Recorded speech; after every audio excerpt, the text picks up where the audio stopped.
இறையேசுவில் பிரியமான சகோதர சகோதரிகளே, நமது ஆண்டவர் இயேசு கிறிஸ்துவுடைய திருப்பெயரால் உங்களுக்கும் உங்கள் குடும்பத்தில் இருக்கிற அனைவருக்கும் அன்பும் சமாதானமும் மகிழ்ச்சியும் உண்டாவதாக. அன்புமிக்கவர்களே, 1887 ஆண்டு ஜனவரி மாதம் 25ஆம் தேதி ரோம் நகரத்தில் இருக்கிற தெர்மினி என்கிற ஒரு பகுதியில் திரு இறுதி ஆண்டவருக்கான ஒரு பேராலயம் ஒன்று இருக்கிறது. அந்த பேராலயத்தில் வயதான குரு ஒருவரும் அவருடைய உதவியாளரும் திருப்பலியை நிறைவேற்றி கொண்டிருக்கிறார்கள். வழக்கமாக திருப்பலி ஒரு 20 நிமிடங்கள் அல்லது 30 நிமிடங்கள் தனிப்பட்ட முறையில் நம்ம கொண்டாடுகிற பொழுது தான் இருக்கும். ஆனால் இந்த திருப்பலியானது 2 மணி நேரத்திற்கு மேலாக செல்லுகிறது. திருப்பலியை நிறைவேற்றுகிற அந்த வயதான குரு தன்னால் திருப்பலியை நிறைவேற்ற முடியாத ஒரு உடல்நிலையில் இருக்கிறார். இடையில தேம்பி அழுகிறார். கொஞ்ச நேரம் ஓய்வெடுக்கிறார். பிறகு திருப்பலியை நிறைவேற்றுகிறார். அவருடைய உதவியாளர் அவருடைய அருகிலே நின்று கொண்டு இவருக்கான உதவிகளை செய்கிறார். கடைசியில் 2-3 மணி நேரம் அந்த திருப்பலி தொடர்கிறது. திருப்பலியை முடித்த பிறகு அந்த வயதான குரு நடக்க முடியாமல் இருக்கிற அந்த சூழலில் அவருடைய உதவியாளர் அவரை கைத்தாங்களாக அழைத்து அருகில் இருந்த அறைக்கு கொண்டு சென்று அவரை பார்த்து, தந்தையே, திருப்பலியின் நேரத்தில் பல முறை நீங்கள் எதையோ நினைத்து தேம்பி அழுதீர்களே, எதற்காக அழுதீர்கள் அப்படி என்று உதவியாளர் அந்த வயதான குருவிடம் கேட்ட நேரத்தில் அந்த குரு சொன்னாராம், 1825 பல ஆண்டுகளுக்கு முன்பாக எனக்கு 9 வயதான பொழுது எனக்கு ஒரு கனவு தோன்றியது. அந்த கனவுல நமது ஆண்டவர் இயேசு கிறிஸ்து தோன்றி அவருடைய தாயை என்னுடைய வழிகாட்டியாக கொடுத்து ஆதரவற்ற இளையோருக்கான ஒரு பணியை செய்ய எனக்கு ஒரு கனவின் மூலமாக உறுத்தினார்கள். இத்தனை ஆண்டுகள் கழித்து ஒரு சாதாரண பெக்கி என்கிற ஒரு சின்ன கிராமத்தில் இருந்து அழைத்து இத்தனை ஆண்டுகள் வழிநடத்தி இந்த பேராலயத்தை கட்டி எழுப்புகிற அளவுக்கு இறைவன் தன்னுடைய திட்டத்தை என்னில் நிறைவேற்றியிருக்கிறார். அன்னை மரியாளே என்னுடைய வாழ்க்கையில இத்தனை ஆண்டுகள் வழித்துணையாக இருந்திருக்கிறாள். இவை அனைத்தையும் செய்தது அன்னை மரியாளே.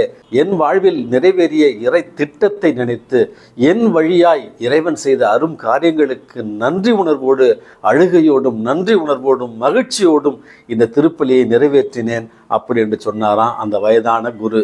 சரியாக 1 வருடம் கழித்து ஜனவரி மாதம் 31ஆம் தேதி 1888 ஆண்டு அந்த வயதான குரு மரணமடைந்தார்.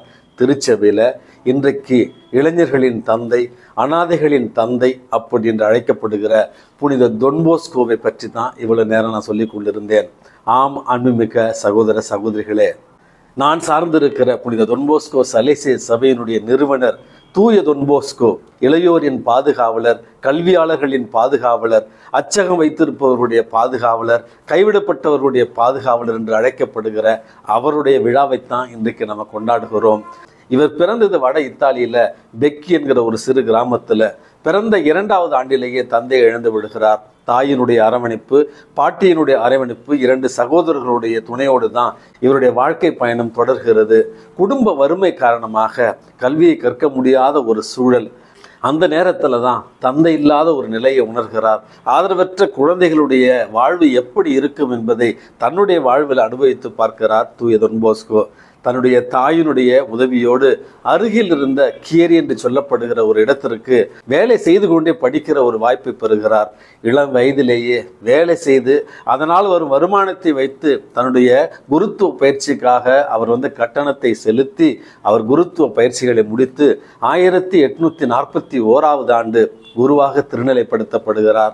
குருவாக திருநிலைப்படுத்தப்பட்ட தூய தொன்போஸ்கோவிற்கு பணக்கார வீடுகளில் அவர்களுடைய இல்லத்தின் குருவாக பணி செய்வதற்கு வாய்ப்பு கிடைத்தாலும் ஆதரவற்ற இளைஞர்களுக்கு என்னை தவிர வேறு யாரும் இல்லை என்பதை உணர்ந்து கொண்டவராய் தூரி நகரத்தில் இருந்த ஆதரவற்ற இளைஞர்களுக்கு தாயும் தந்தையும் ஆசிரியரும் வழிகாட்டியுமாக இருந்து சலேசிய சபையை தோற்றுவித்து தன்னுடைய இல்லத்தில் இருந்த மாணவர்களில் இருந்தே தன்னுடைய சபைக்கான தலைவர்களை தேர்ந்தெடுத்து சலேசிய சபையை தோற்றுவித்து பிற்காலத்தில் பெண்களுக்கான ஒரு சலேசிய சபையையும் தோற்றுவித்து இன்றைக்கு உலகம் முழுவதும் 142 நாடுகளில் இளையோருக்கு பணி செய்து கொண்டிருக்கிற சலேசிய சபையை தொடங்கிய மாபெரும் புனிதர் தான் தூய தொன்போஸ்கோ.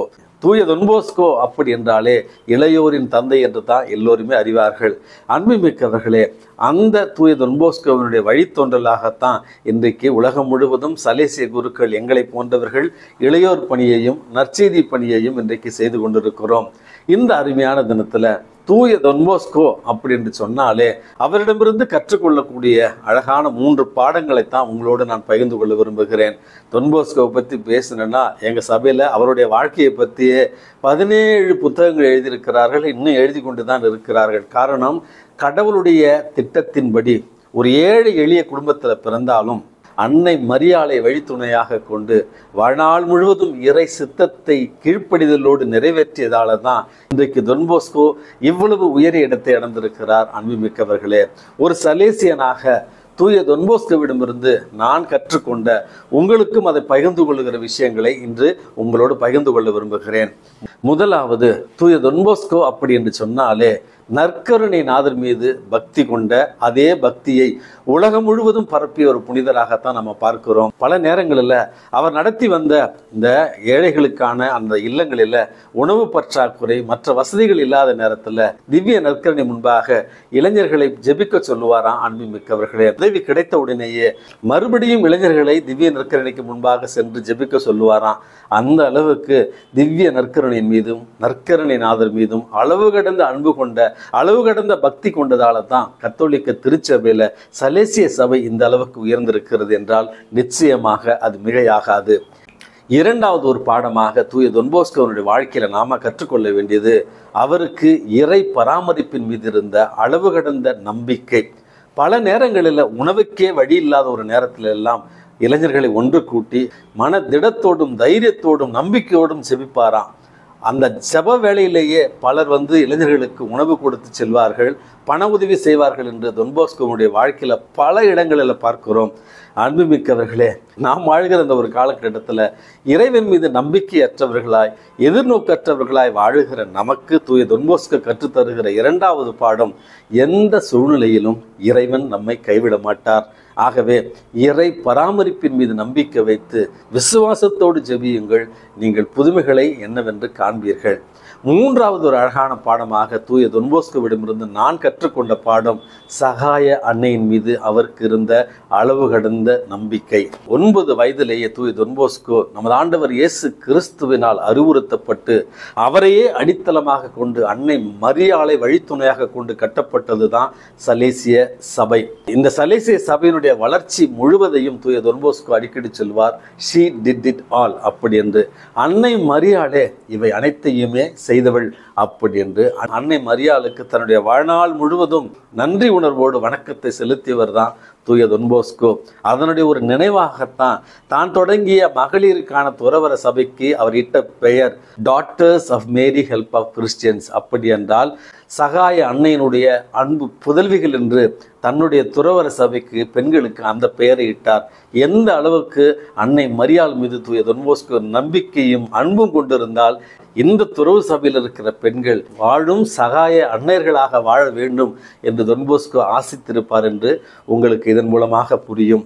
சகாய அன்னையின் மீது பக்தி, அந்த பக்தியை பரப்புகிற முயற்சியைத்தான் எங்களுக்கு மிக முக்கியமான ஒரு பணியாக கொடுத்திருக்கிறார் தூய தொன்போஸ்கோ. நான்காவது அழகான ஒரு புண்ணியமாக தூய தொன்போஸ்கோவினுடைய வாழ்க்கையில் இருந்து நான் கற்றுக்கொண்ட பாடம், திருச்சபையினுடைய தலைவராக இருக்கிற திரு தந்தை மீது அன்பும் அவருக்கான கீழ்ப்படிதலும். அன்புமிக்கவர்களே, இன்றைக்கு இருக்கிற ஒரு கால சூழல்ல திருச்சபையுடைய தலைவர்களை கேலி செய்வது, திருச்சபையுடைய தலைவர்களை பற்றி கேவலமாக பேசுவது என்கிற ஒரு பழக்கத்தை இன்றைய தலைமுறை கொண்டு இருக்கிறோம். தூய தொன்போஸ்கோ நமக்கு கற்றுத்தருகிற பாடம், பேதுரு நீ பாறை, உன் மீது என் திருச்சபையை கட்டுவேன் என்று திருச்சபையுடைய இந்த அப்போஸ்தலிக்க பாரம்பரியம் என்று சொல்லப்படுகிற அந்த அப்போஸ்தலிக்க பாரம்பரியத்தினுடைய இன்றைய தலைவர், இன்றைய திருத்தந்தை, ஆயர்கள், குருக்கள் மற்றும் கன்னியர் பொதுநிலையினர். ஆகவே நாம் திருச்சபையினுடைய தலைமையை மதிக்க வேண்டும், அன்பு செய்ய வேண்டும், கீழ்ப்படிய வேண்டும், அவர்களை பராமரிக்க வேண்டும் என்கிற அழகான புண்ணியத்தையும் தூய தொன்போஸ்கோ நமக்கு கற்றுக் கொடுக்கிறார். இந்த அருமையான நாளில் தூய தொன்போஸ்கோனுடைய விழாவை கொண்டாடி கொண்டிருக்கிற நாம் அவரை போல இறைவனுடைய திட்டம் நம்மில் நிறைவேறும் என்கிற உணர்வோடு இன்றைக்கு கொடுக்கப்பட்டிருக்கிற நற்செய்தி வாசகம் என்பது, இறை அரசு விதைக்கப்பட்ட ஒரு சிறிய விதை எப்படி இறைவனுடைய அருளால் வளர்ந்து பலனளிக்கிறதோ, அதே போல கடுகு விதை எப்படி சிறிய விதையாக இருந்தாலும் வளர்ந்து பலனளிக்கிறதோ, அதுபோல நம்முடைய பிறப்பு ஏழ்மையாக இருந்தாலும் எளிமையாக இருந்தாலும் இறை திட்டத்தோடு நாம் ஒத்துழைக்கிற பொழுது நம்முடைய இறப்பு மேன்மையானதாக புனிதமிக்கதாக இருக்கும் என்பதைத்தான் இறைவன் இன்றைக்கு நமக்கு கற்றுத்தருகிறார். ஆகவே தொன்போஸ்கோவை போல எளியவர்களாக பிறந்தாலும் இறைவன் திருமுன்னிலையில நேர்மையானவர்களாகவும் உத்தமர்களாகவும் வாழ இறைவனிடத்துல மன்றாடி செபிப்போம். எல்லாம் வல்ல இறைவன் தந்தை, மகன், தூய ஆவி உங்களையும் உங்கள் குடும்பத்தில் இருக்கிற அனைவரையும் நிறைவாக ஆசீர்வதித்து பாதுகாத்து வழி நடத்துவாராக. ஆமேன்.